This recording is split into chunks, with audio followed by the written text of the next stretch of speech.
We're speaking with Alberta Sequeira, the author of A Healing Heart, A Spiritual Renewal, and we'll talk about one of her other books in a few moments too.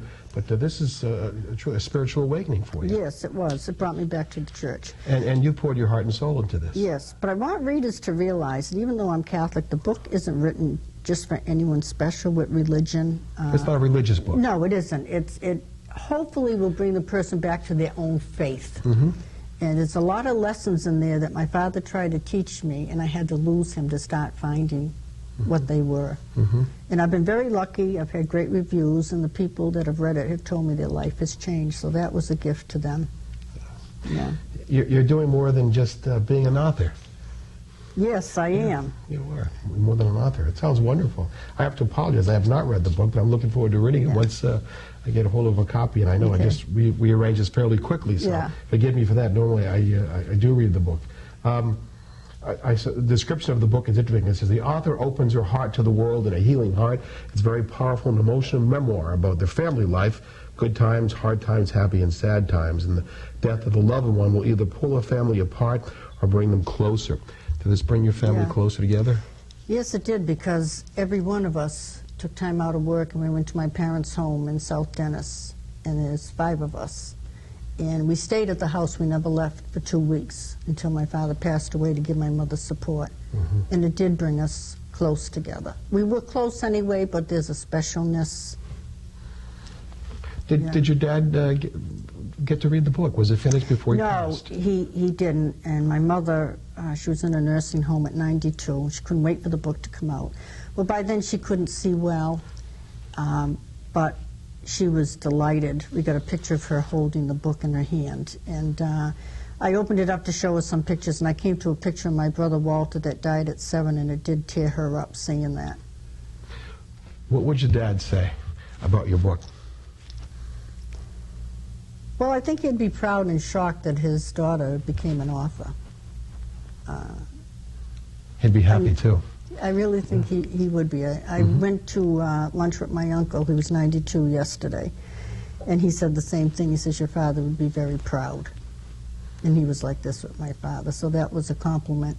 It really was. That's better than any book review you can get. Yeah, it is. We're speaking with Alberta Sequeira, and before we talk about your new text coming, I want people to see how they could contact you and get a hold of your book. Is there a website where folks can reach you, Alberta?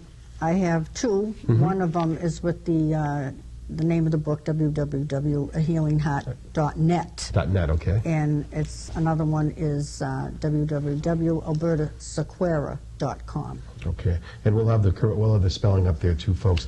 I know we're coming up on time. A new book's coming out. Yes. And another book from the heart. Well, you know,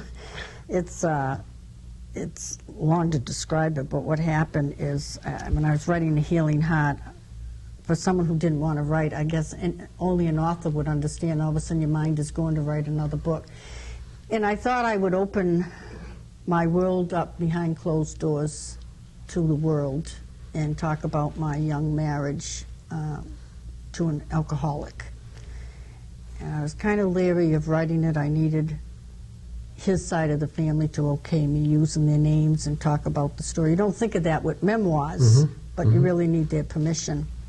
It took a year to get it. At first I was writing crazy things that really wasn't, you know, it was almost turning into a fiction. And finally I said to my husband, it has to be the right way that it happened or not. I think people were almost afraid. They didn't want anyone to know in the family that you had this problem. So I started writing about my life. Started out as a teenager. I started right in the very beginning, really a young girl, even younger than that. And our moves with my father in the service, and how I ended up in Dighton and went to the Dighton schools, and how I met my husband Richie. And like any girl, I was only 20. I thought I'd have a happy marriage, and we had 2 beautiful children, two daughters, Debbie and Laurie. And I thought this was going to go great, but then all of a sudden that happiness and security turned into confusion, fear, broken promises. Husband became an alcoholic. Yeah, an abusive life. Did you see that coming on? Slowly. But it's funny how you can block your mind. And back in the 60s, you didn't openly let anybody know you were having marriage problems, never mind having an alcoholic. And we're going to learn about that in the book. Yeah. And I know there's something that near and dear to your heart, too. You had the passing of a daughter also as a result of alcoholism. Well, when I was writing this book, in the middle of writing it, that's when our daughter, Lori, in 2006, died from the same demon, I call it. And I thought I'd put it into the book, but what happened is the book got to be over 600 pages. So I changed the name of the book, and I made the first part just about my husband, and I named it Someone Stop This Merry-Go-Round, An Alcoholic Family in Crisis. And now I'm working on the sequel, and that should be done at the end of the year, and that concentrates on our life continuing with our life and seeing Laurie coming down with the same disease, and I named that Please God Not To. In fact, that's the cover that will be coming out. You have to come back.